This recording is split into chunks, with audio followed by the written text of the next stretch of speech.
Poland, Ethiopia. Nithyananda Paramashivoham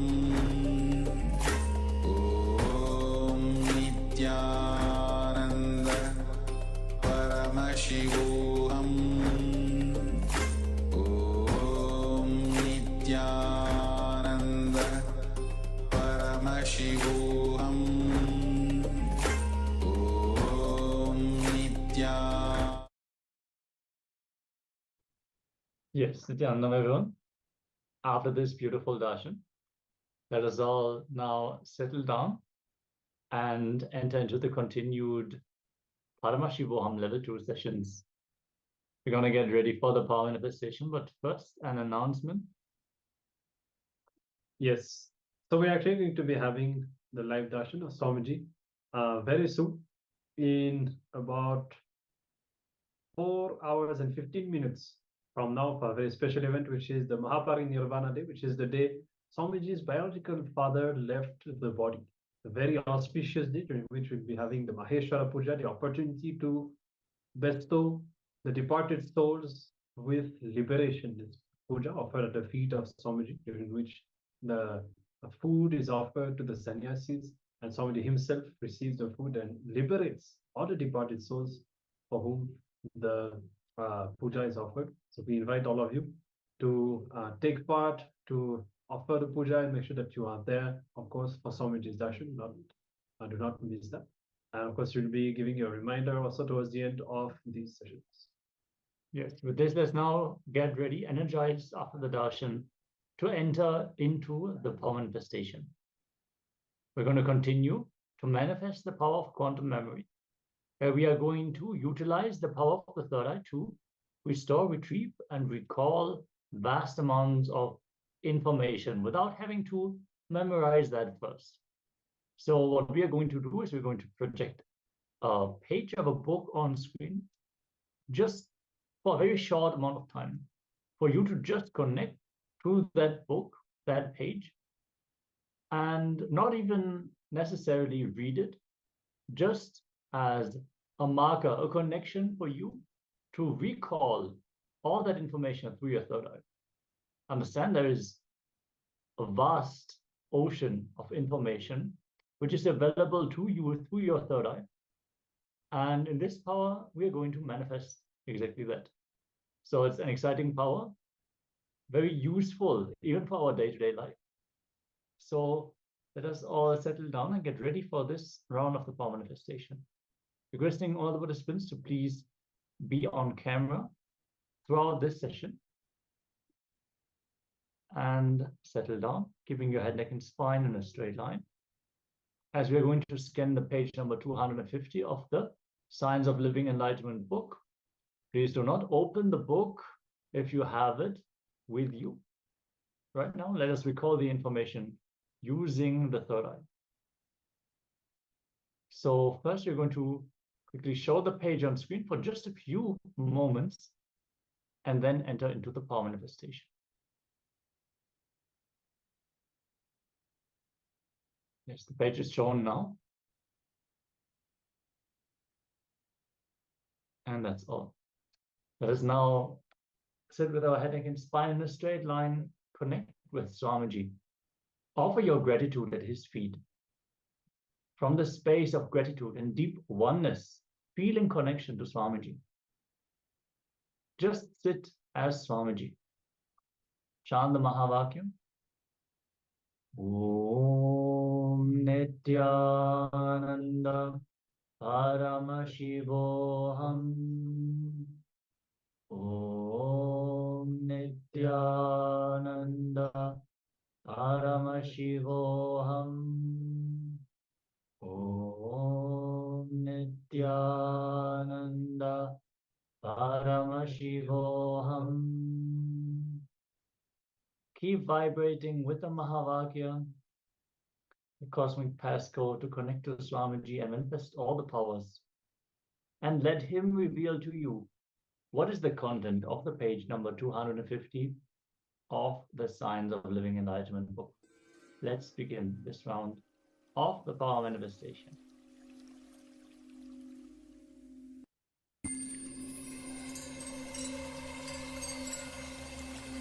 I welcome you all with my love and respect. Let you all open all your three eyes. Om Nithyananda Paramashivoham.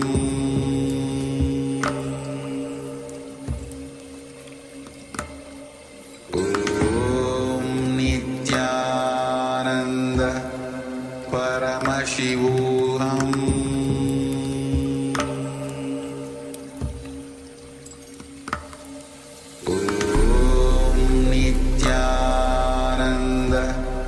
Paramashivoham.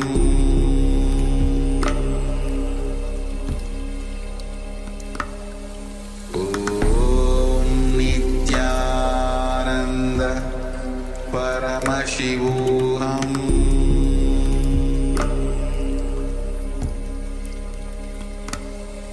Om Nithyananda Paramashivoham.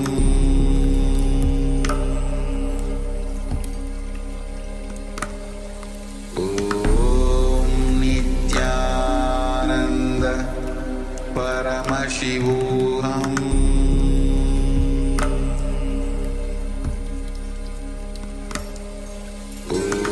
Om Nithyananda Paramashivoham.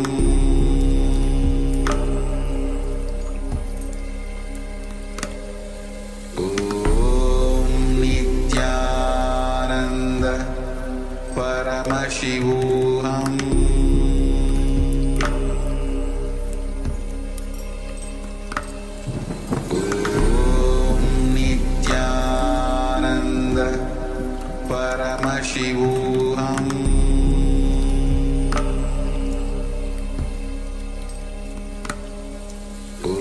Om Nithyananda Paramashivoham.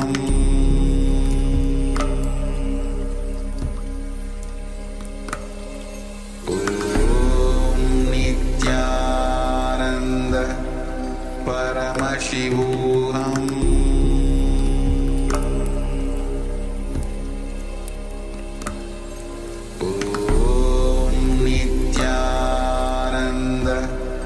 Paramashivoham.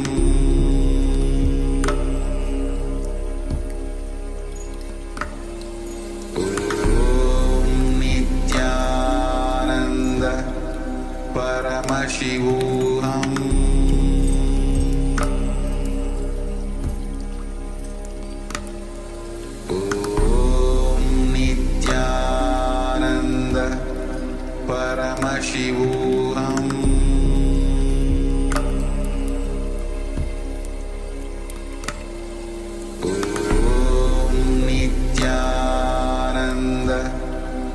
Paramashivoham.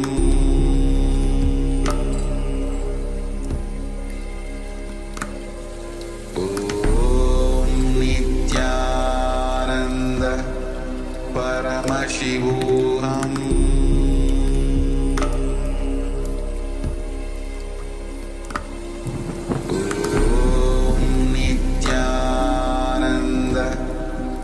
Paramashivoham.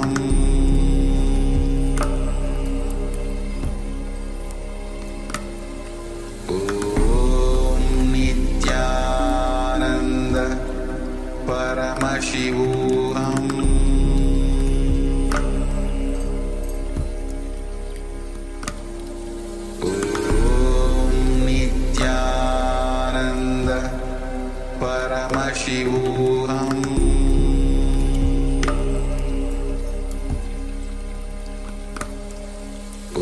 Om Nithyananda Paramashivoham.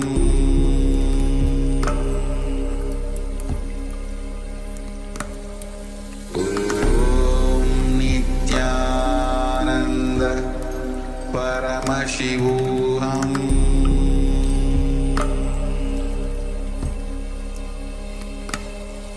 Om Nithyananda Paramashivoham.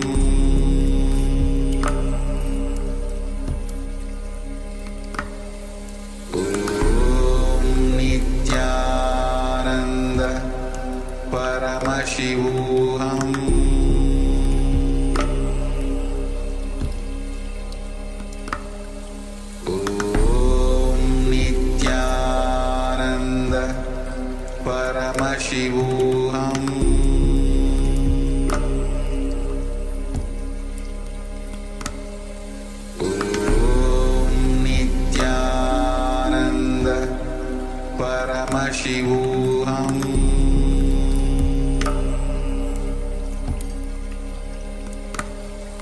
Om Nithyananda Paramashivoham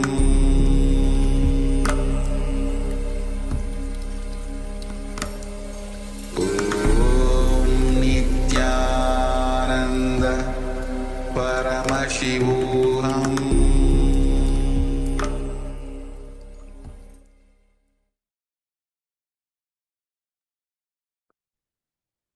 Yes. You can open your eyes now and please take a few moments to share the results of your power manifestation. As usual, remember you may download some visuals, some verbalization, you may see something or hear, you may have some intellectual understanding, some memory, some cognition. So whatever the third eye has revealed, whatever you have manifested in the quantum memory, I'll give a few moments for all of you to share in the Zoom chat, and then we'll be reading the page.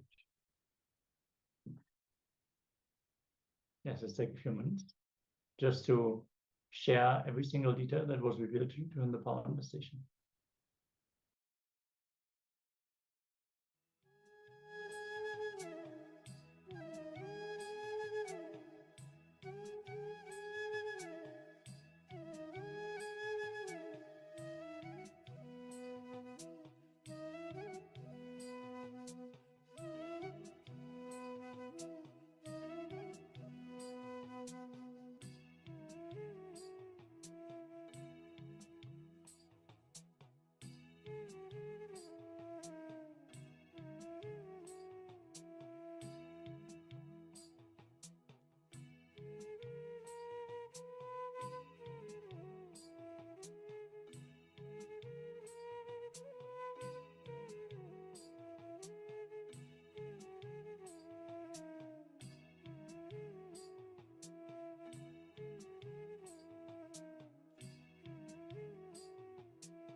All right, so let's have a look at the page now. We'll be reading the content and seeing what was contained, what is contained in this page.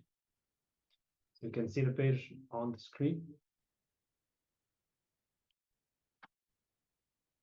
Responsibility means expanding your possibilities. Page 250. To live it, you will have to demonstrate it. When you declare that you are enlightened, you should be able to stretch yourself to the anyakara you create. Declaring enlightenment is not more power, it is more responsibility. Clear? So it is your individual choice. You can declare any day that you are enlightened. You are, after all, a Swami now.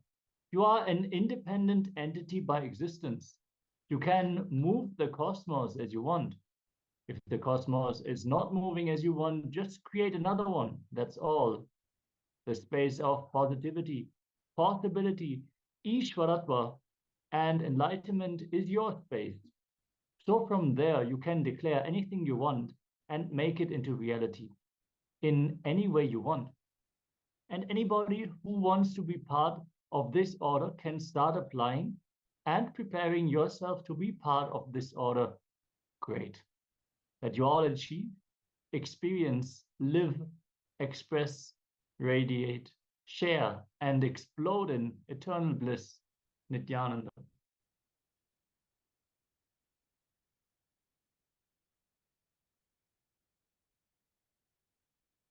Yes, what a powerful message from Swamiji.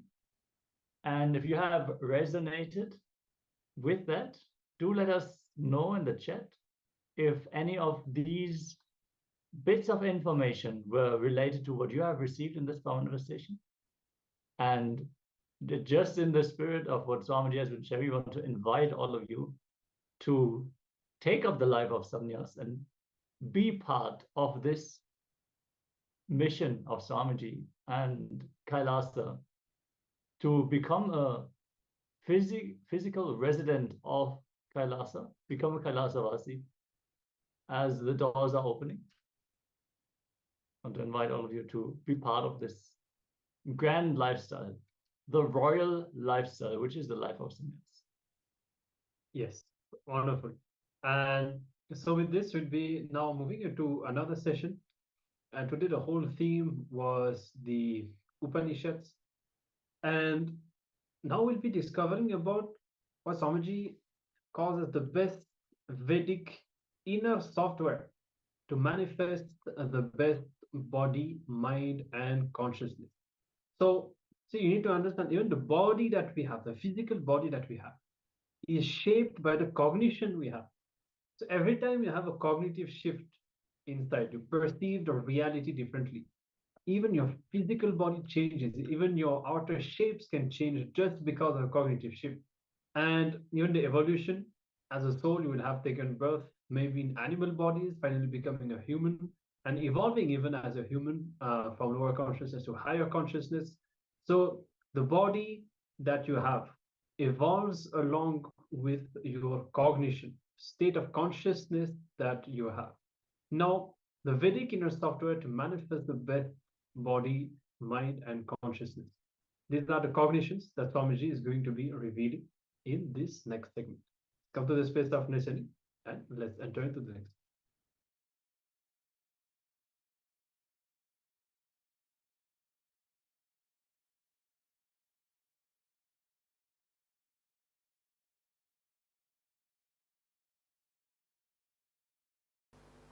I can just see we are winning.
Wake up to the responsibility.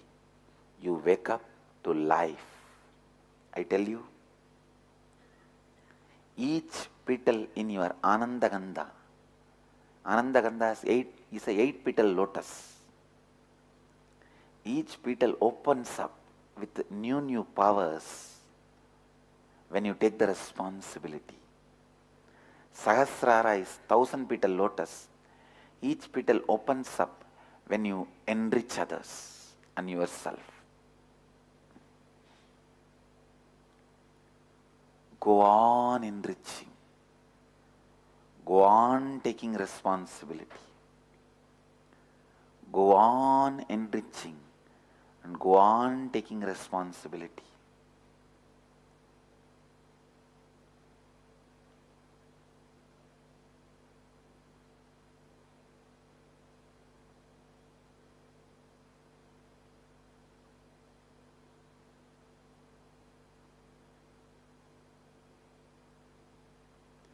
Even when you fight with your enemy, if you are out of completion fighting, you are only enriching him with right lessons. Listen.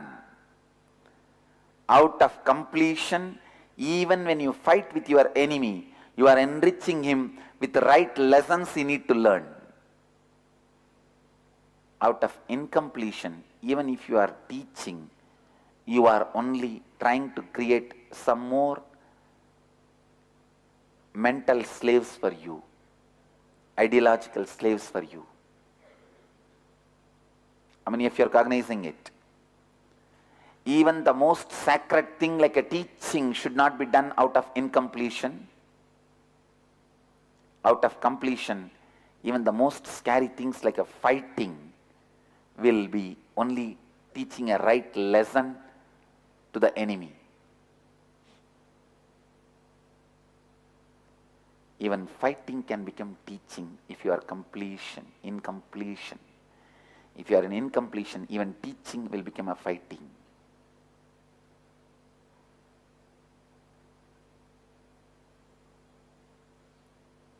I tell you guys, responsibility is the energy in which your life flowers, blooms. Responsibility is the lotus on which this pita is sitting.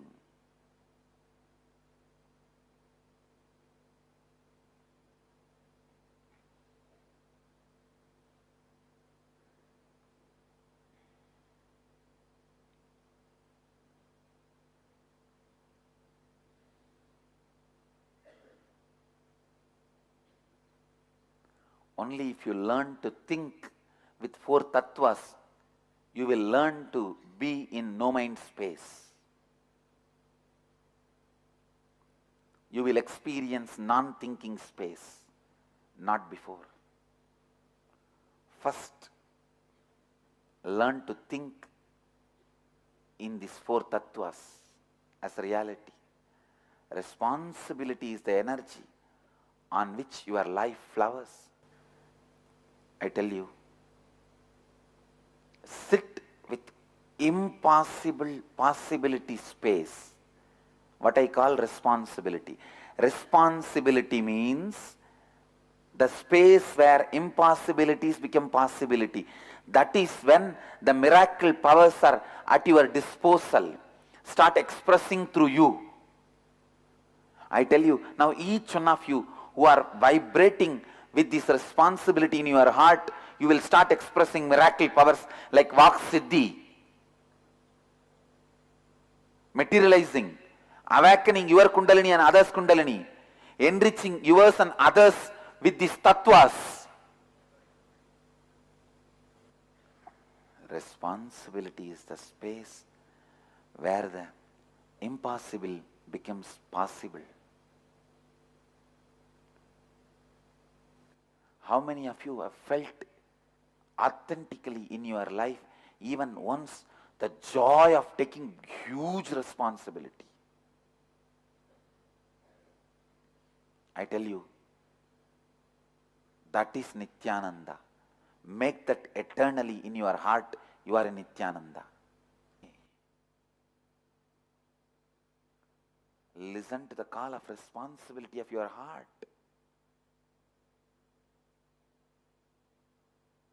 Viraja vibhapma bhuya saggum swaha means all the unnecessary dirt which are in me be burnt away.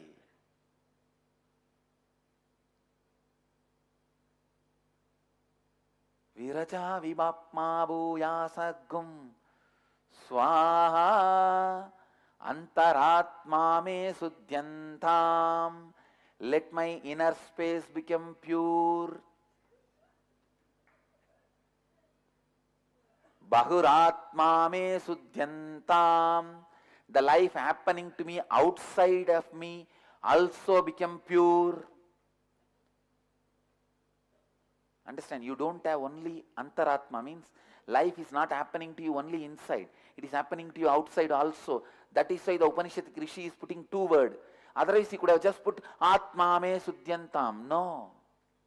Or antaratma me suddhyantam. No. He says, antaratma me suddhyantam, bahuratma me suddhyantam, jyotiraham viraja vibhapma bhuya saggum swaha. Because life is happening to you inside and outside both. If life is not happening to you inside, it is depression. If life is not happening to you outside, it is inefficiency. If the life is happening to you inside, it is responsibility. If the life is happening to you outside, it is success.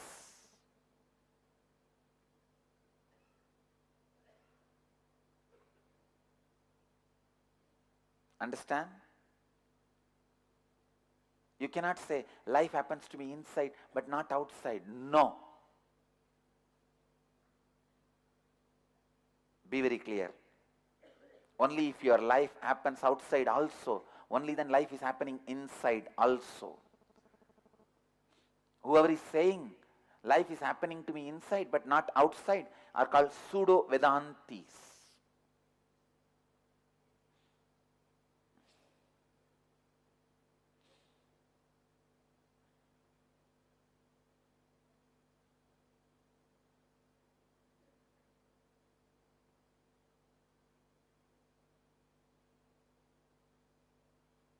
Whoever says, life is happening for me inside and outside also, then you belong to the Nithyananda Sampradaya.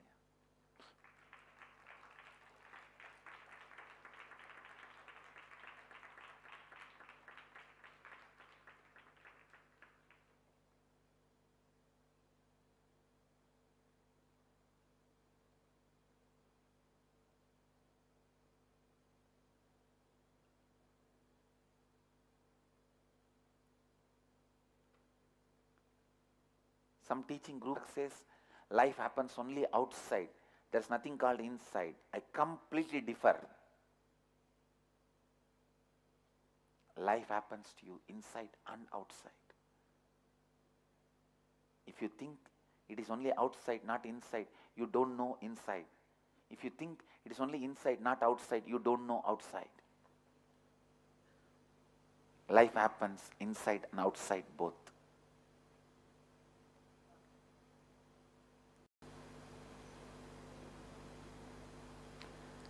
Life means continuously practicing these four tattvas with excitement, not allowing you to settle down with this okay pattern. You should settle down only with four tattvas. Sometimes you may think, no, four tattvas, no, I need a vacation. Vacation is settling with four tattvas. Not settling is the confusion. Job. You go to office when you don't settle with four tattvas. When you settle with four tattvas, you take vacation. That's the truth.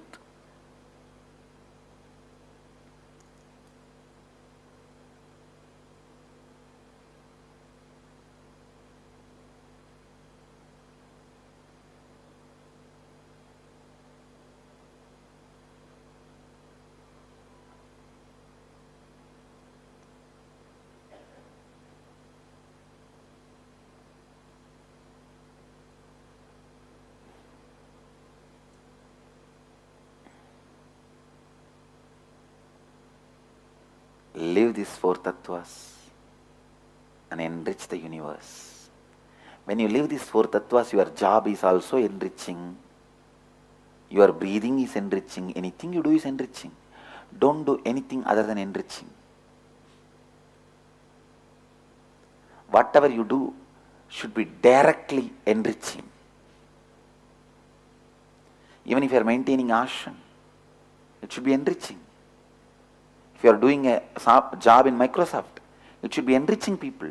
You may get paid to take care of your family, your responsibilities, but you should be aiming at only enriching. Living life means continuously living these four tattvas with excitement.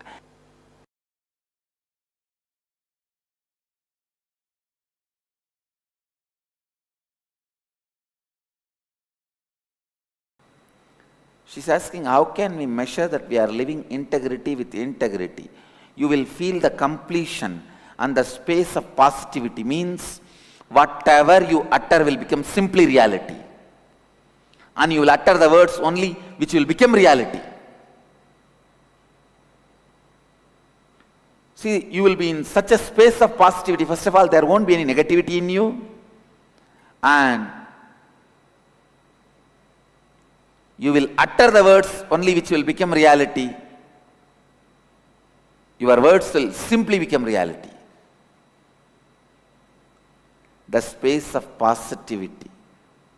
If you are living authenticity with authenticity, you just know anything is possible in your life. Whenever a thought comes, you will know it is possible.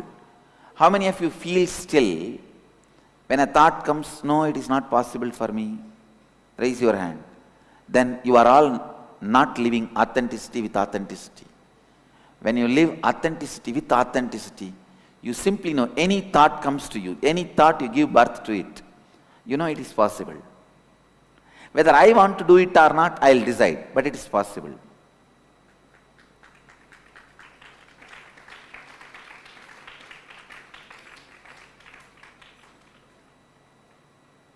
When you live responsibility with responsibility, you will feel you are the Lord of the universe. Everything is in your disposal.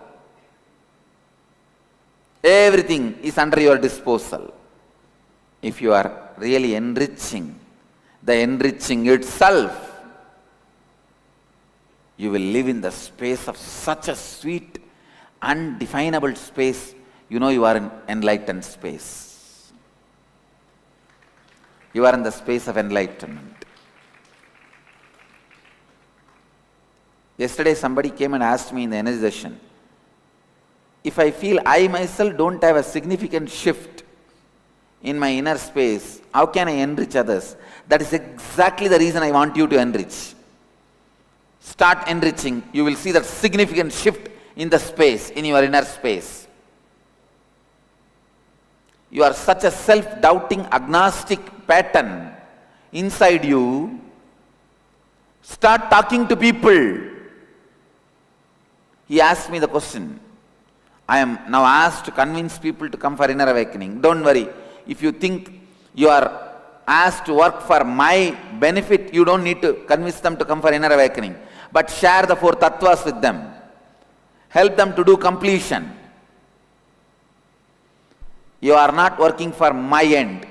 Even if million people attend inner awakening, I am not going to get even 1 inch anything extra in my life. Whatever I need for my life, I have more than that. I have enough of people who love me.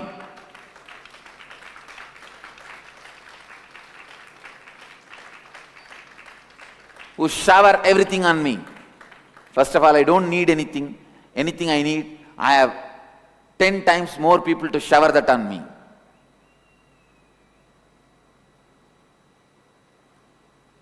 I have not even told anybody to make this kandi and give.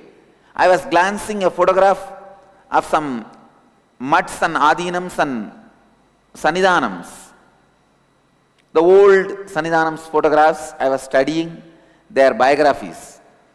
So I just looked at this mala which was there in that photograph. Thiruvavuduthurai Sannidhanam was wearing exactly this mala. I just looked and said, wow, it looks very nice. That's all, nothing else. They wanted to do this as a surprise. But of course, I found out what they are doing that is different. How can you surprise me? So all I am trying to tell you is, even if million people attend the inner awakening, I am not going to gain anything. Through enriching, I am not asking you to work for me, I am asking you to work for you.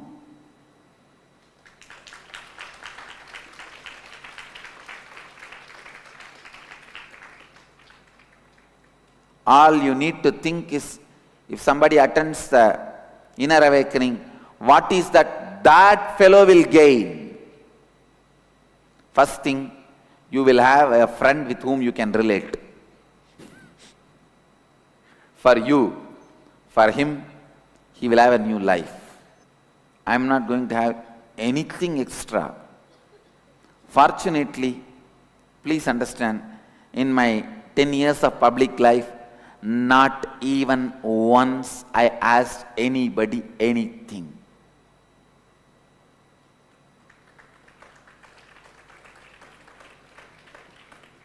I only gave it to people more than what they gave.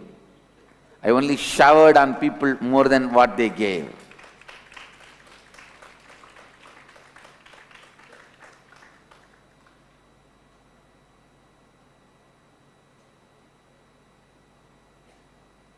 Not an iota of anything will be added to my life, even if millions attend the inner awakening.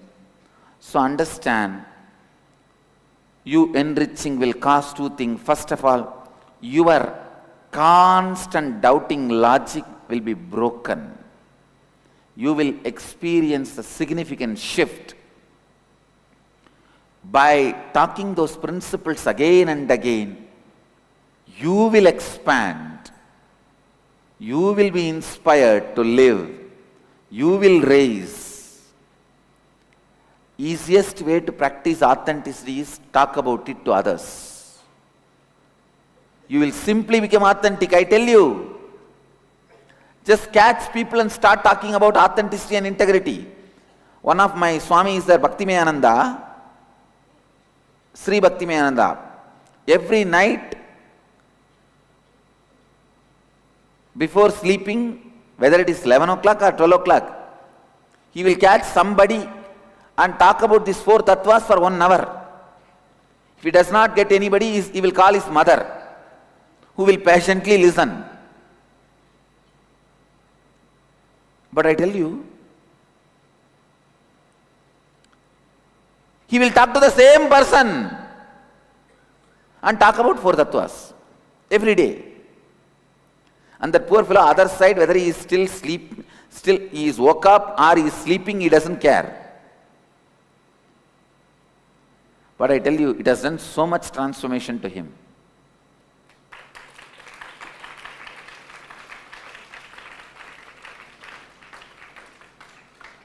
Go on talking about, enrich people about these four tattvas. You will be enriched in a different, you will discover different ways to live the authenticity. Imbibe authenticity. If you think if you send people for inner awakening, you will be supporting my business, you don't need to. Then you yourself start taking inner awakening. I have no problem. Nothing is copyrighted. Understand? I have not copyrighted any of my teaching. You put a seat and start talking. Whoever gave me the letter yesterday, you start taking the inner awakening class. I don't say no. I give you complete freedom and my blessings, support. If you want, I'll gift you one throne also. You start taking. Only when you start taking, you will understand, wow, what a responsibility it is. What a responsibility it is.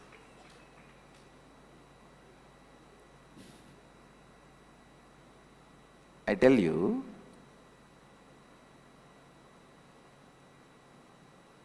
it's your mind.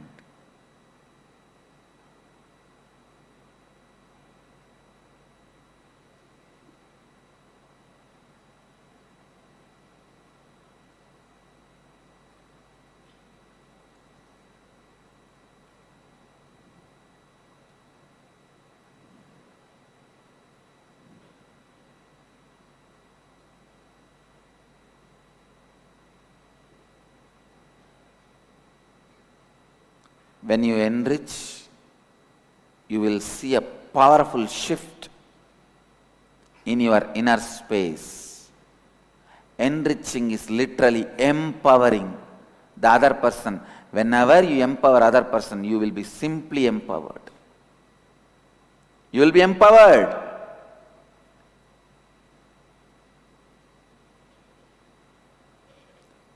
One guy goes to Zen master and says, I'm confused, I'm in doubts, I have doubt about the whole thing. Master says beautifully, start giving clarity to others. Master is right. When you start giving clarity to others, you will see, you get that clarity.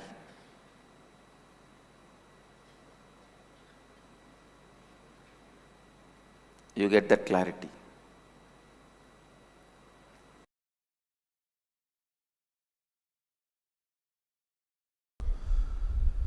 Let me expand on importance of Vedic inner software. Listen.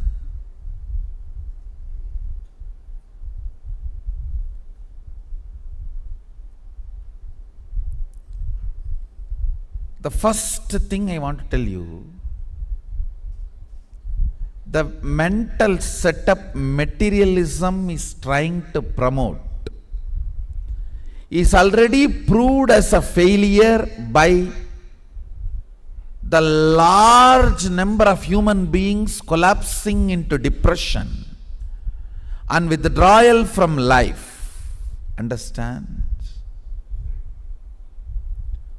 More than 66% of the so-called civilization, evolved, developed countries cannot move their day without a pill,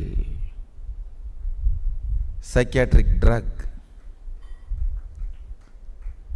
and universities and colleges are loaded with legal drugs. Of course, illegal drugs too.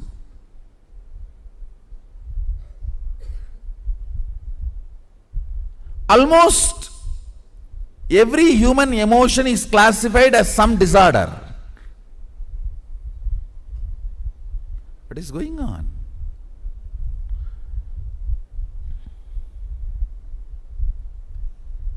The mental setup materialism, as promoted, as proven already itself, not only a failure, dangerous. And this one God theory marketing technology again proved not only to be dangerous, terroristic, terrifying.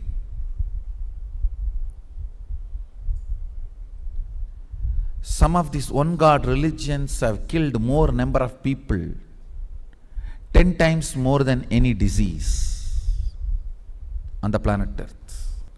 Your mind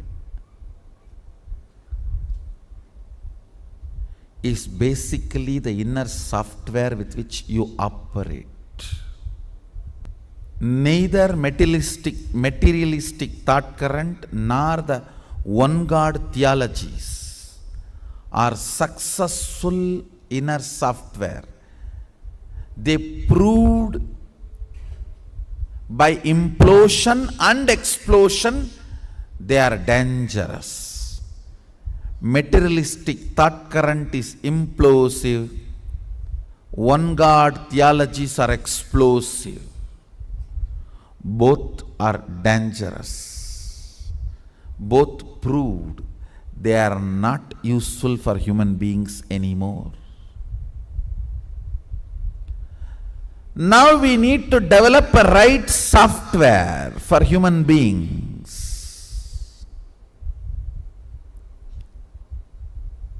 with which they can have amazing body, amazing mind, and amazing consciousness. Live like Sadashiva on the planet Earth. Manifesting powers.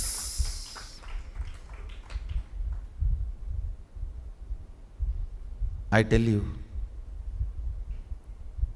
this is possible only by this Vedic software, Vedic inner software. 5 major points of that inner software is integrity, authenticity, responsibility, enriching, completion. Understand? Your thought current, listen, basically whatever you want, you can manifest it. If you are not, then look in where you are missing in your integrity and authenticity and responsibility and enriching. Fix there, you will manifest it here.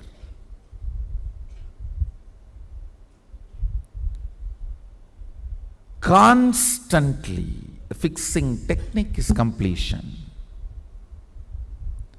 Constantly think in that language. If you missed integrity, don't think, oh, nobody knows. No, you know. Respect yourself. Put a break. Complete with yourself. And declare to be integrated again and move. If you miss 100 times, 101 times declare.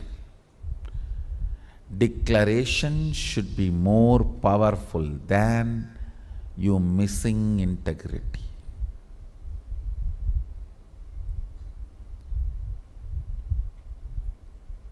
The day the declaration will become so powerful, missing integrity will become just redundant and irrelevant in your life.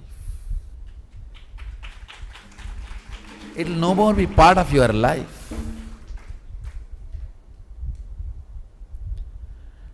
Developing this right thought currents. Developing this right thought currents. Developing this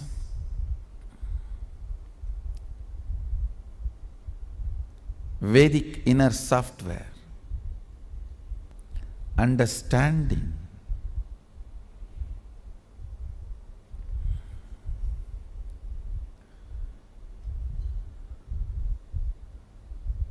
the importance of this new thought current. I tell you, if you practice even little bit, you will see so much depression is removed from your system. So much understanding happens in your system. So much of load becomes redundant and irrelevant to your existence. In the initial level only, you may need to spend little time on completion. If you push the completion button, it will say wait. That sand clock will appear and wait, happening. 80, 82, 90. After a few days of practice, if you push the completion button, done.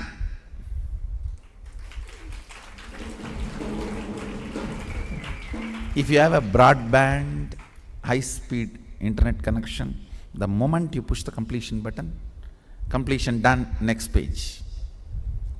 The broadband connection here is Shaktipada with the Guru.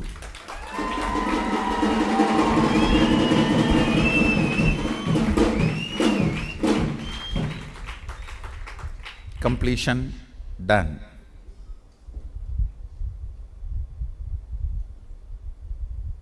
Understand, Vedic thought current, thinking system is a life savior. It is all for life. Constantly thinking in the language of integrity, operating in the language of authenticity, relating in the language of responsibility, and sharing in the language of enriching, caring in the language of completion.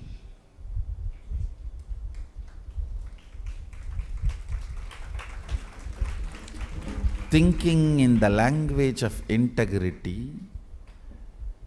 internalizing everything in the language of integrity, acting in every level in the language of authenticity, relating in every relationship in the language of responsibility, sharing in the language of enriching, caring in the language of completion. Constantly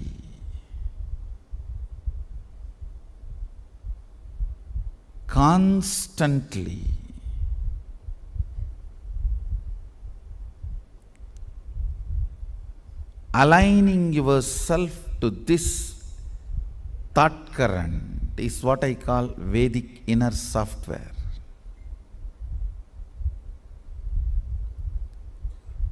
Even little bit practice resolves tons of conflicts. Resolves tons of conflicts.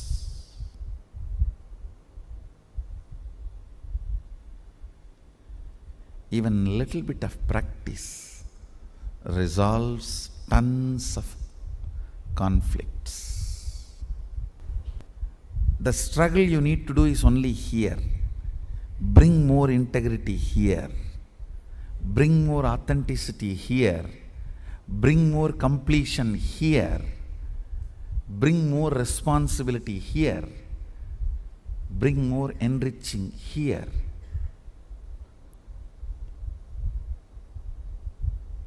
When you call somebody, if they are not able to break their obstacles, you are responsible.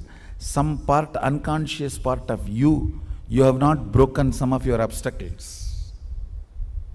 Look in, bring completion there.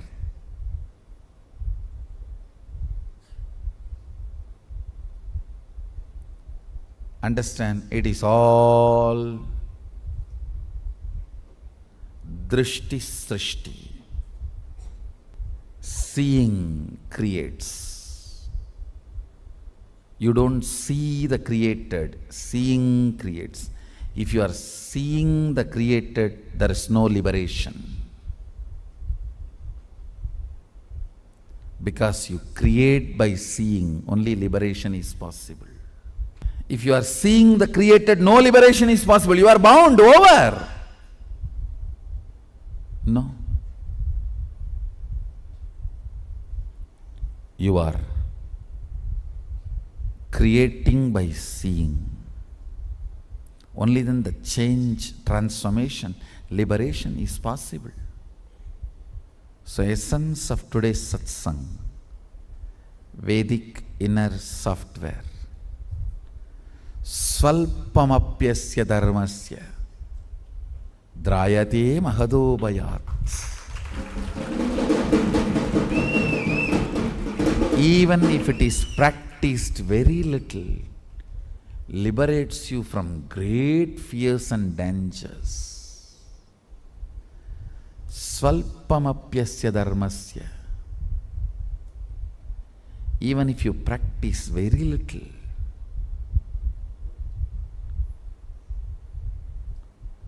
trayate mahadobhayat.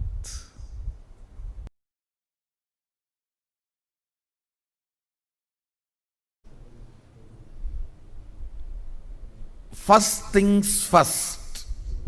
I have not led you into many processes, Shravana, Manana, Nididhyasana processes.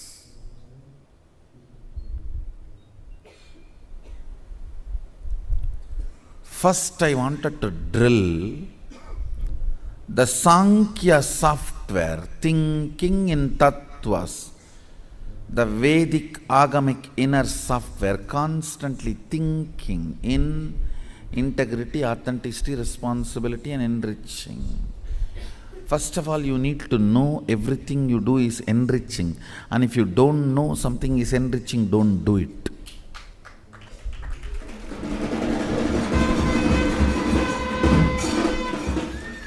And if you know something is enriching, don't waste your time in confusion.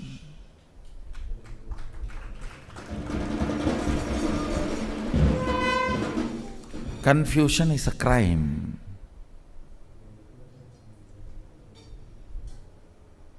Too many things need to be cleared. Inner cobweb needs to be cleared.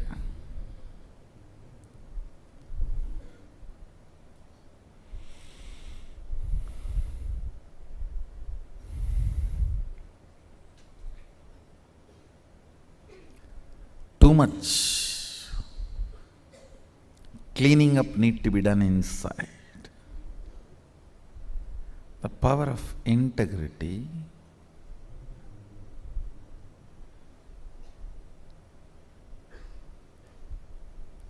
again and again need to be drilled, so you don't get into this obsessive, compulsive, depressive patterns. The problem with the depressive patterns are, they are so self-destructive. I can neither show you compassion nor show you ferocious face. If I show you ferocious face, you will run away.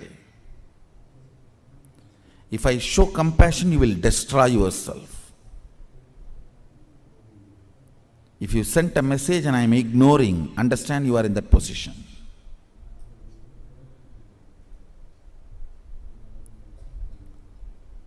This obsessive, compulsive, depressive patterns,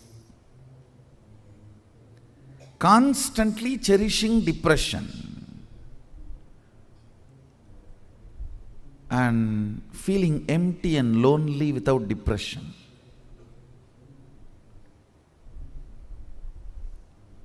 And it is so self-destructive. You can't be handled in any way.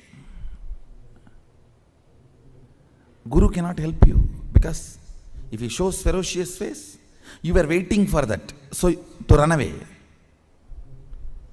If compassionate face is shown, you will think it's all right, it's okay to engage and entertain this thought current, because even if I entertain this thought current, I am only going to be cared and cajoled. So Guru cannot help you.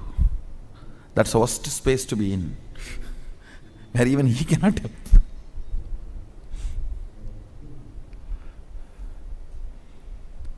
The only way out is you drilling yourself with integrity and reducing the thickness of this depression by grinding. Reducing the thickness of this depression. Understand? Anyhow, let me come back to the point I wanted to convey, that Hinduism has so many sampradayas, many times contradicting, conflicting, almost opposing each other. There are very few truths accepted in all sampradayas of Hinduism. Om, cow, very few things. One is Om. All Hindu sampradayas agree. The sacredness of Om. You need to understand, even Vedas are not accepted by all the sampradayas of Hinduism. There are some Hindu sampradayas, Advaitikas, don't accept Vedas as the ultimate authority. But even they agree, Om, the sacredness of Om. The very few things Hindu sampradayas agree. All the Hindu sampradayas, Om, cow, sacredness of cow, waking up in the morning and doing spiritual practice.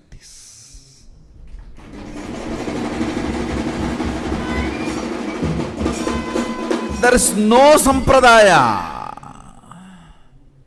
Dakshinachara, Vamachara. For some, alcohol is poison. For some, that is a regular drink. There are sampradayas in Hinduism Alcohol is the only thing they are supposed to drink during certain vows. But all the sampradayas, Dakshinachara, Vamachara, all stand on one: morning waking up and doing the spiritual practice, the Brahma Muhurta. All sampradayas agree. That is what is surprising. That's what is surprising. So even I was wondering why.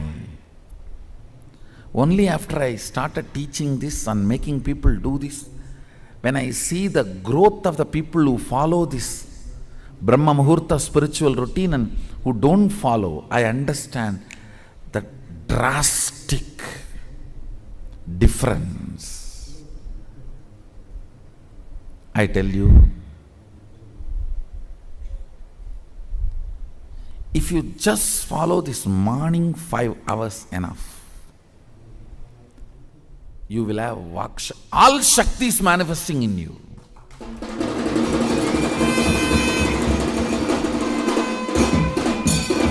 Because all the obstacles for manifesting Shaktis, tiredness, boredom, pitta, fatigue, everything will be churned out in that morning 5 hours. You will curse literally everyone on the planet Earth for keeping you awake for that morning 5 hours.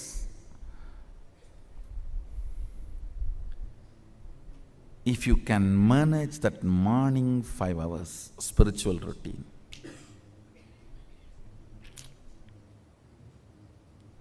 waking up like a flower and flowing into yoga like a flower in the breeze, cleaning yourself, detoxifying yourself. Understand? Our morning Panchakriya is not just taking bath. It is detoxification process, decalcification process. Applying vibhuti and kumkum is decalcification. Taking the jalabasti, neti, all that kriyas is detoxification. Detoxification, decalcification, put together is Panchakriya. Then connecting with Sadashiva in oneness, knowing that He is available here in the formlessness, form Sachalamurti, form Achalamurti. In all three forms, formlessness, form of Achalamurti and form of Sachalamurti. All these three beautifully Manikavasagar sings, Namaschivaya Valga, Nadantal Valga, இமைப்பொழுதும் என்னெஞ்சில் நீங்காதான் தாழ்வாழ்க, ஆகமம் ஆகி நின்று அன்னிப்பான் தாழ்வாழ்க, கோகழி ஆண்ட குருமனிதன் தாழ்வாழ்க. Guru Manidan means God in the form of man who rules the universe. I bow down to him.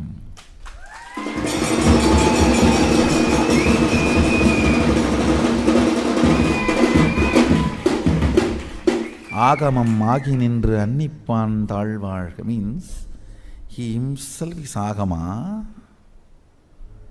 and he lives Agama.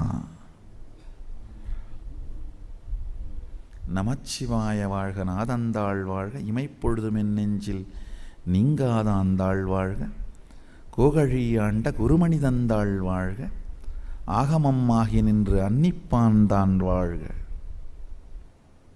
The Lord who rules the universe appeared as a Guru Manidan, means in the form of Guru, in the human form, who appeared.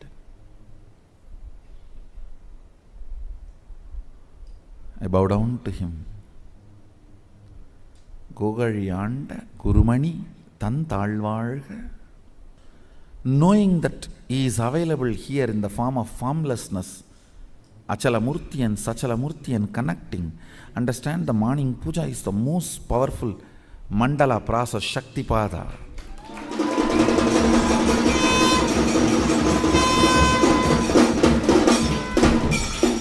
Melting your being. And then sitting and listening to the sacred truths, constantly inspiring, engaging, alive, awakening. Just this morning 5 hours, if you can bring integrity and authenticity, all the obstacles stopping you from power manifestation will disappear. The focus is Shakti Sandhana, means becoming one with the source of Shakti, Sadashiva. Becoming one with the source. That is what is the real happening here. The state and space from which you operate matters.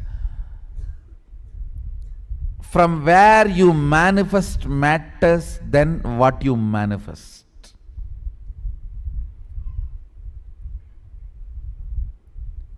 Compounders, tablets may work sometime, but even if it works sometime, going to him is dangerous. In India, compounders become doctors. In Indian villages, you will be surprised. IMA releases a statement, 40% of the Indian doctors are fake. Means, when I say fake, not just quack. They do not have any degree, but they put a big board, MBBS. Means they stay with the doctor 3-4 years and study. Headache, white tablet. Stomach pain, yellow tablet. Knee pain, green tablet. Leg pain, brown tablet. Okay, this will work as long as pharmaceutical company does not change the color and size and shape. And funny thing is, many veterinary doctors do treat human beings in India. Now veterinary doctors suddenly become human being doctor. They say it is only dosage less, leave it, what is there? For animals dosage is little more, and for human beings dosage is little less. Intestine is small and blood volume is small, so dosage is less, that's all. Even if it works, it is dangerous, because from the context, things are happening are dangerous. Any time you will get into accident. So most of the spoon bending psychic power guys, their context is wrong. Even if it works, don't go there. You are falling into dangerous pit. With the authentic doctor, even if it takes few days, you will always be safe. Understand? With authentic scriptures, methodologies given by the Vedas and Agamas, even if you take few days, you will be safe, because it is time-tested, foolproof method. Understand? The context matters. That's the original verse. That's the original verse from Shiva Sutra. Shakti Sandhana. When that starts happening, it is not that just you will move coconut or bend spoon. You can bend air and you can play with anything in a complete safe way. In a complete safe way. Without being a danger to yourself and to the planet Earth. You will be a great joy to yourself and to the planet Earth.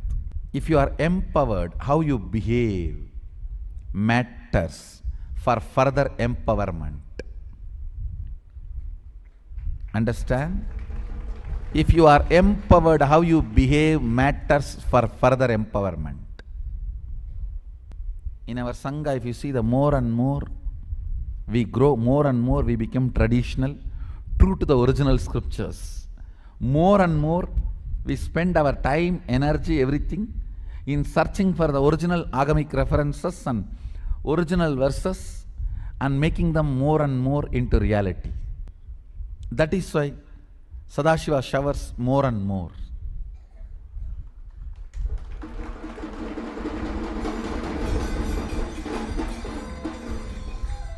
If we have more people, then we try to be more authentic with Agama.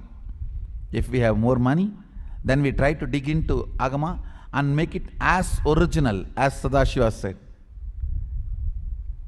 When we are empowered by with people or money or anything, we become more and more integrated. That is why we are getting more and more empowered. So, when you are empowered, how you behave matters for further empowerment. For further empowerment.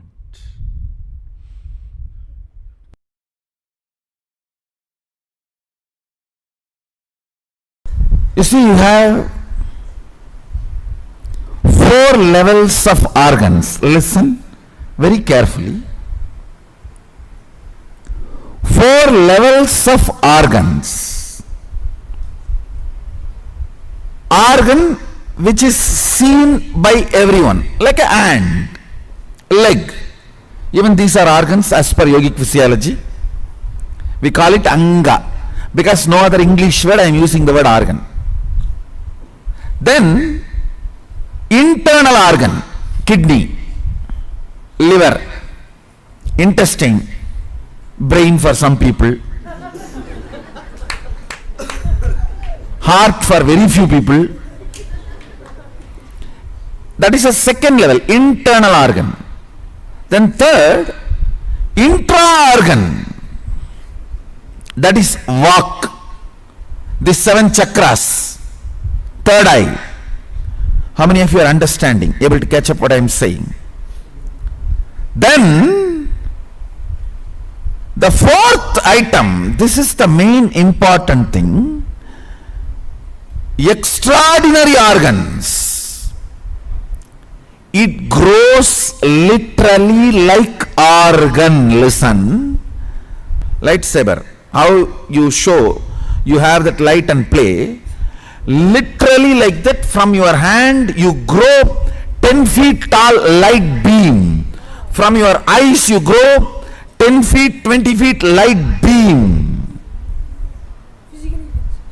You can physically see, understand. When it becomes strong, you can even physically show to others. Listen carefully.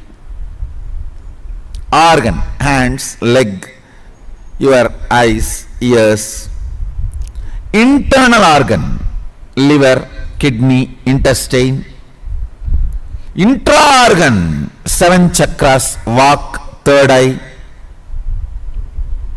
Extraordinary organs. The extraordinary organs you have to grow. Growing that extraordinary organs is a conscious process.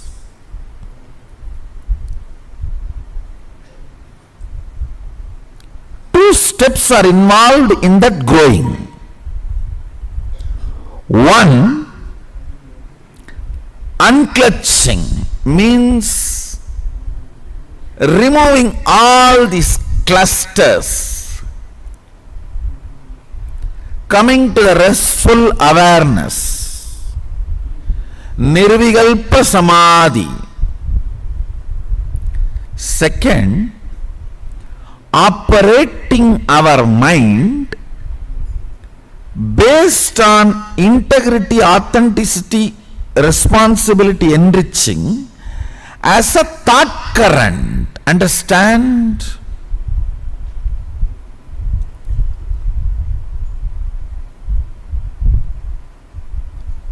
Integrity, when it becomes your thought current, this 4 principle is the foundation of the whole Vedic software, agamic software. Listen carefully.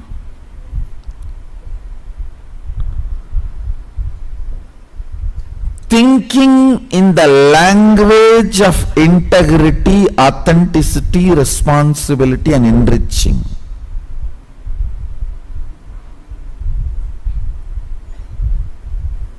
Continuously, even internally, is a methodology to grow these extraordinary organs.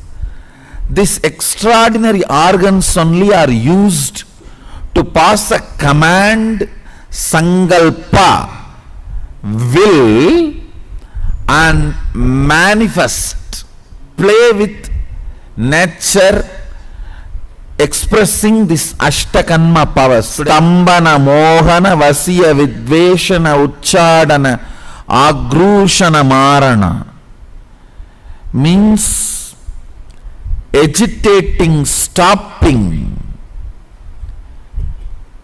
mesmerizing, making it obey, or destroying it. Any of this. These powers you can manifest on the nature. Panchatattva means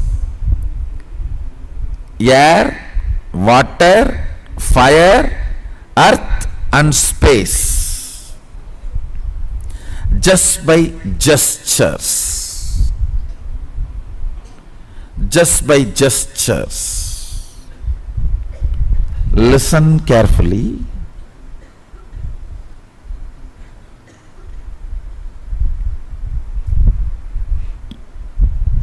Your thought current develops your organs. I can give you 1000 evidence for this statement. Your thought currents develops your organs. Continuously, if you think in the language of integrity, for example, even if you missed class by 1 minute, internally declaring to yourself, oh, I am completing for this non-integrity, and I am declaring to myself that I am getting back to my integrity space and making sure I will not do this missing integrity again. Constantly thinking in this language of integrity grows your aura. Understand? Your aura gets constantly abused by your non-integrity behavior. Your non-integrity behavior makes you behave like a completely confused mad. It is like you try to pull your shoes and fly. Where will you fly? Thinking in the language of integrity. Every time you miss integrity, coming back to completion. Understand? Completion is your conscious cognitive decision. Oh, enough. Now I am deciding I'll be integrated. When you get into this software of integrity and constantly being integrated, not because somebody is watching or not, but because you are watching. Understand? Beware of your thinking because you are listening.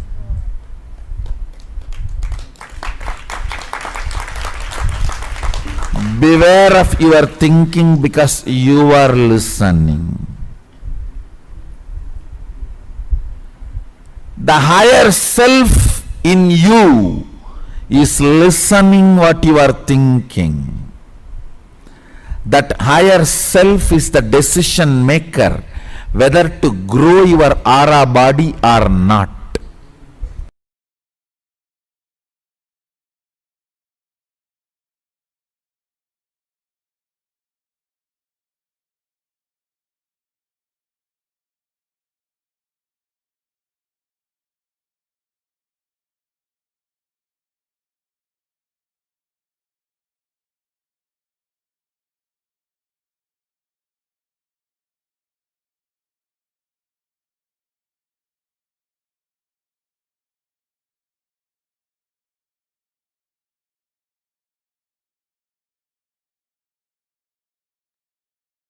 Yes. So the Vedic inner software, essentially in the form of the 4 tattvas that we have already learned. And how these 4 tattvas, first of all, solve all the problems of your life and open up all the higher possibilities of your life. So like power manifestation, Swami even mentioned the very capacity to grow extraordinary organs, like the gods and the goddesses of Kailasa, you see with so many hands and all that. Swami says, when physically in the body, you can manifest the same. All it takes is this inner software, imbibing the 4 tattvas and making it as your default thinking. So here we have a specific day during which the entire day is dedicated to learning about the 4 tattvas. This is really one of the major understanding, some of the major understanding that you need to get. You should be able to literally just think in this language of the 4 tattvas, knowing when you miss your integrity, what your integrity is, how to realign it, and how to follow it, how to make sure you're always integrated, and the same with all the other tattvas. This will really give you amazing breakthrough and open all these higher possibilities and powers that somebody has mentioned. So we'll be getting into the exercise, and first a few of the powerful cognitions from the satsang. Your mind is basically your inner software with which you operate. Now the Vedic inner software is the right software for the human beings with which you can have an amazing body, mind, and consciousness that you really live like Paramashiva on earth. And those 5 yes, we have 5 tattvas. If we include in completion the 5 points and the 5 aspects of this inner software. And now most of us, the problem is, even if we learn about these 4 tattvas, we don't even realize when we are missing, and we don't take it seriously to complete, to realign, to immediately restore our integrity, authenticity, responsibility, or space of enriching. And that is completion. That is why the 5th pillar of the software, which is completion. And Swamiji says, thinking should be done in the language of integrity, and even the internalizing, always in the language of integrity. Acting should be in the level of authenticity, always being at your peak, acting with the maximum of your capacity. And relating in every relationship should be done in the language of responsibility, sharing in the language of enriching, and finally carry in the language of completion.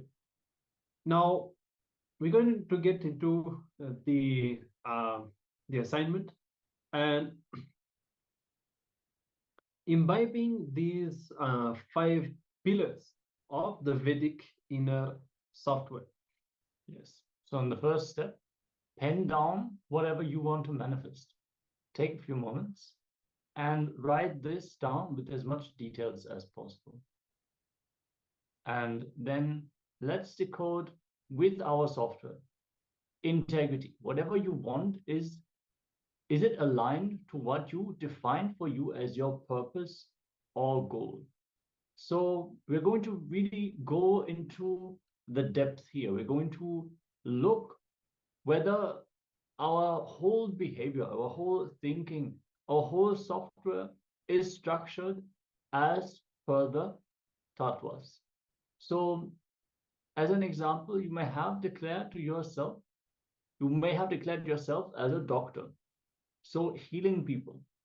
And now what you are asking is wealth from your profession. See the non-integrity. Wealth in your profession is more sick people.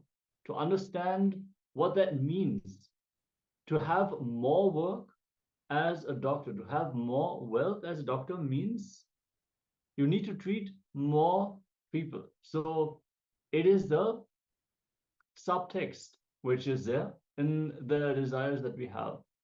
So let's really go into the depth. Yes, and if you remember at the start of the day, we already wrote what our priorities are. And hopefully you still have this assignment. Whatever is on top, a real desire that you have for your life, what you feel as the most important thing in your life. Could be enlightenment or it could be something else. Whatever that is, this should be what you should be writing in the first step, not something that you just want to manifest for the sake of the exercise or something, what you really want. Okay, so let's get into the exercise now. You can start to contemplate and write down. There are a few more steps after this. Let's begin with.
Okay, so we'll move on. We'll be covering the 4 tattvas and completion in this exercise. Now, authenticity. Have you exhausted all your resources? So it could be outer resources, money, any form of wealth, or even internal, like your skills, your capabilities. For example, you are asking wealth from your profession. So see how you can be more authentic at work. Did you put in your best foot at the last meeting, for example, or was it just, oh, let me just get over it, wait, for it to finish. So look at the situations of your life and see. First of all, you should be integrated to it. If you see that you are completely not integrated to it, then surely you will not be authentic also. But you may see that you are aligned, maybe you're missing integrity a little bit in some places, but generally aligned towards your higher goal. Then you can start looking into authenticity and see, are you utilizing and exhausting all your resources? Okay, so let's continue now.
Okay, so now we'll move to the third step, which is responsibility. So what you want to manifest, how does it stand in front of your declared responsibilities? How much ownership are you taking about it?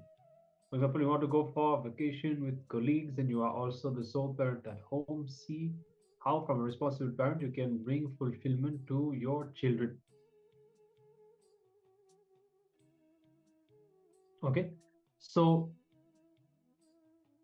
how much ownership you are taking, and how much you are, how responsibly you are behaving. And there are different aspects to this. The responsibility that you take towards what you want to manifest, your higher purpose.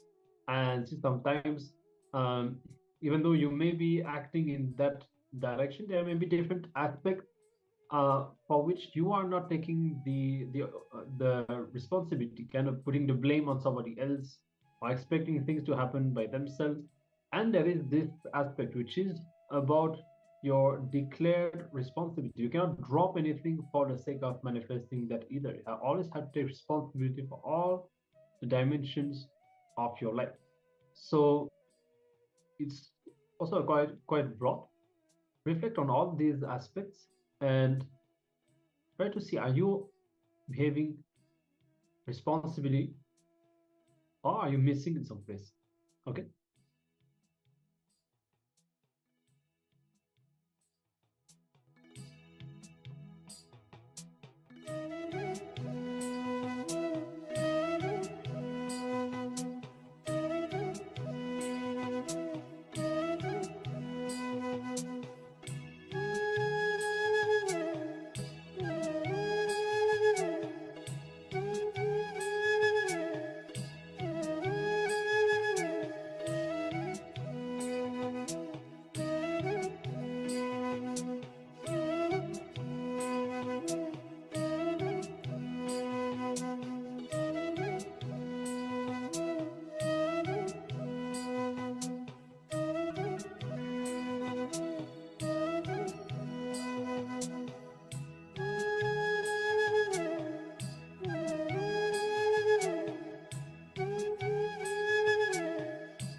Yes, let us now move on to enriching. The fourth tattva. Let's decode with this software what you want to manifest. How much of it is for your own joy, and how much you want to build for sharing it with others. For example, the wealth that you want to create. Maybe as a freelancer, editor, or tutor, how much are you going to share your skills for your friends and family as well? This is just an example. What are your plans in this manifestation? Is it aligned to enriching, or are you planning out of selfish means? How much will this translate to you increasing your enriching dimension? Let's decode.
Now, let us move to the fifth pillar for the Vedic inner software, which is completion. Based on what you want to manifest, look in. Are you in completion with those who are causing your reality? See, we are always co-creating our reality. So you have the desire that you want to manifest, but there are the other players, the other major players in your life who are also manifesting this for you. Are you in completion with them? Look in. Those can be your family members, your co-workers, your tutor, your friends, your team, your children. All these are co-creators for your life. And when you decide to make a shift in your life, make sure that you are in completion with them so they can support you in your manifestation. Let us enter into this final step of the exercise. This can be used as a general technique in your day-to-day life. Just as Swamiji said, think along the lines of integrity. Think along the lines of authenticity. Think along the lines of responsibility, enriching, and completion. Bring this as your very inner software. Make this as your general lifestyle. So let us now look in how we actually complete with our team members, our core causes. Let's begin.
Yes.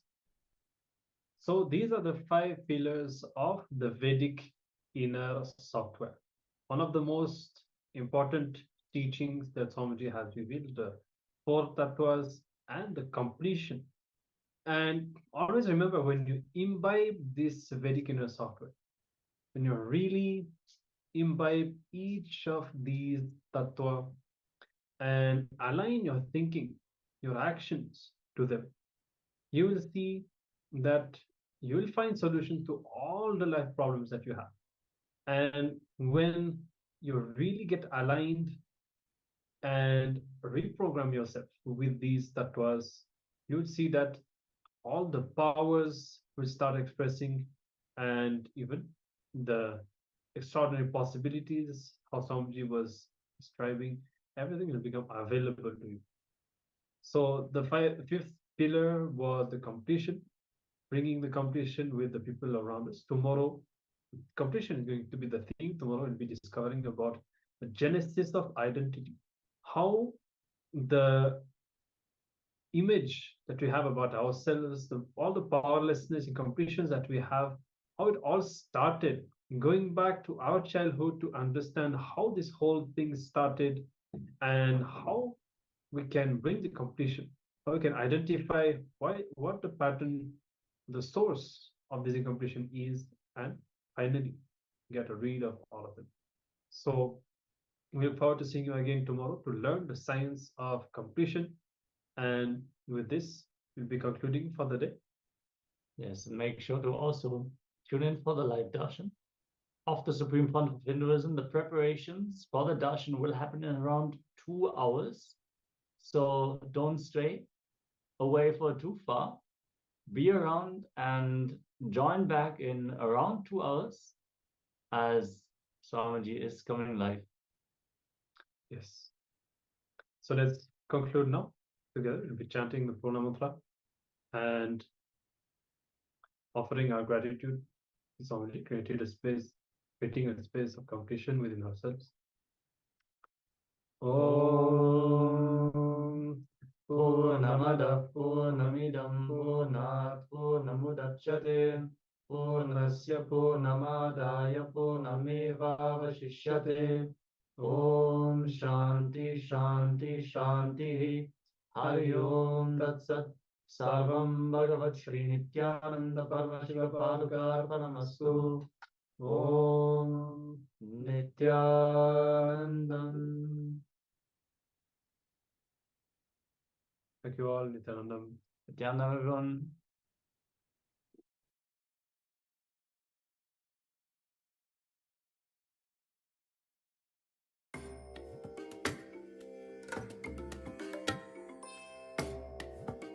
Around 5,000 years ago, at the end of Mahabharat War, the ancient enlightened Hindu civilization consisted of 10,000 Hindu traditions, or sampradayas, that existed in 56 Hindu nations, 200 Hindu kingdoms, 1,700 Hindu provinces that covered more than 6 million kilometers square of Asia. The Supreme Pontiff of Hinduism, SPH, Bhagavan Sri Nithyananda Paramashivoham, is the reviver of Kailasa, this ancient, enlightened Hindu civilizational nation. Kailasa is an unbroken cultural, religious, historical, civilizational, and sovereign continuation and revival of multiple of these historical Hindu sovereign states and Hindu ecclesiastical entities. The unbroken continuity of these ancient Hindu nations through Kailasa results in the legal recognition of Kailasa as per the international customary law, particularly the doctrine of continuity. The international law, the doctrine of continuity, implies that upheavals and revolutions within a country, changes in government, territorial adjustments, measures taken during military occupation, or other internal transformations do not negate the existence of the country, do not affect the legal personality and international obligations of the country or state. The Vienna Convention on Succession of States in respect of treaties, 1978, addresses these principles of the doctrine of continuity as it outlines international law during situation of state succession or continuation. International law recognizes a state's legal personality by recognizing its identity. This perspective extends even during the period when the given state or country is annexed or occupied by a foreign power. Even in such cases, the legal personality of the state is considered to persist, enabling its subsequent re-establishment. Historical examples dating back to the 18th century include cases like Portugal and Genoa that were re-established after the Vienna Congress of 1815. More recent examples include countries such as Poland, Ethiopia, Czechoslovakia, Albania, and Austria that were re-established after World War II. Even when a nation is deprived of its territory, the nation continues to exist. Its sovereignty and international legal personality continues to persist. The Dalai Lama, as the spiritual and temporal leader of Tibet, exemplifies this principle. In 1959, the Dalai Lama was exiled and forced to flee. Despite the challenges faced, the Dalai Lama continues to advocate for the preservation of Tibetan culture and garners worldwide support for Tibetan autonomy on the global stage. Similarly, from 1309 to 1376, the Pope of Catholicism had been in exile in Avignon. Despite this, he was recognized as the head of state as well as head of the church and given full privileges of the position after their return to Rome. Even in 1861, much of the papal territories had been lost, leaving the Pope with no sovereign territory other than the papal residence and related buildings. Yet his temporal powers were still acknowledged. He was recognized as a head of state, and later, the Lateran Treaty of 1929 formally re-established papal sovereignty over the Vatican City. The Sovereign Order of Malta further exemplifies this principle, retaining international recognition as a sovereign entity despite the permanent loss of their territory upon Napoleon's invasion in June 1798. Despite such permanent loss of territory, the sovereignty and the international legal personality of the Sovereign Order of Malta continue to persist. Much later in 1894, the order settled in Rome and acquired two properties, the Magistral Palace and the Magistral Villa that received extraterritorial status. Today, the order maintains diplomatic relations with 112 countries, issues its own diplomatic passports, currency, stamps, and vehicle registration plates, and has been granted observer status in the United Nations.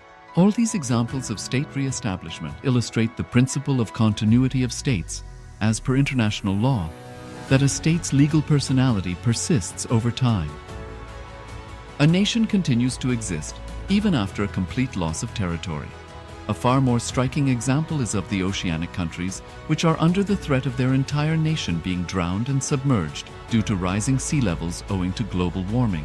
In response to such existential threat of climate change, Pacific Island nations, including Tuvalu, have enacted constitutional amendments and made international declarations affirming that their nation and their sovereign rights will continue to persist, despite their entire territory being lost to the sea.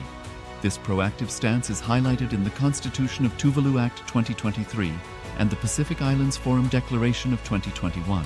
The Supreme Pontiff of Hinduism, Bhagavan Sri Nithyananda Paramashivoham, through the line of succession, is the present 203rd Emperor of the Hindu sovereign kingdom of Surangi Samrajya.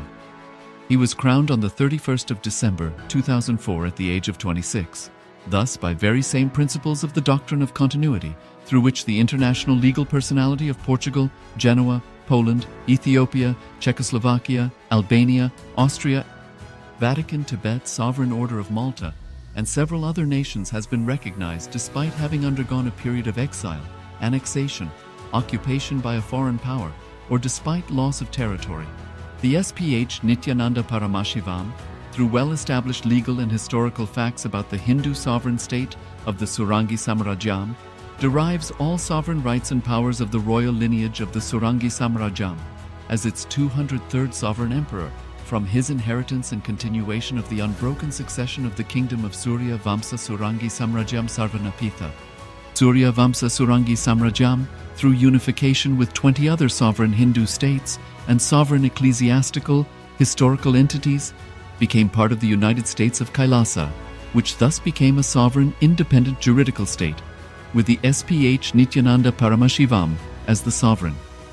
Just as how the oceanic nations like Tuvalu have safeguarded their sovereignty from the existential threat of total submersion by amending their constitution and asserting that their sovereignty will persist regardless of the loss of their territory, Kailasa, which is a sovereign continuation of 21 sovereign Hindu states and sovereign ecclesiastical historical entities, is also reviving and continuing the Kumari Kandam Hindu nations that got submerged. As per the doctrine of continuity, These facts imply that the Kailasa's statehood is recognized by international law and manifests as a natural outcome of well-established historical legal facts. Share your time, talent, and treasure. Become part of Kailasa. Sign up as an eCitizen https://kailasa.ecitizen.info. Around 5,000 years ago, at the end of Mahabharat War, the ancient enlightened Hindu civilization consisted of 10,000 Hindu traditions, or sampradayas, that existed in 56 Hindu nations, 200 Hindu kingdoms, 1,700 Hindu provinces that covered more than 6 million kilometers square of Asia. The Supreme Pontiff of Hinduism, SPH, Bhagavan Sri Nithyananda Paramashivoham, is the reviver of Kailasa, this ancient enlightened Hindu civilizational nation. Kailasa is an unbroken cultural, religious, historical, civilizational, and sovereign continuation and revival of multiple of these historical Hindu sovereign states and Hindu ecclesiastical entities.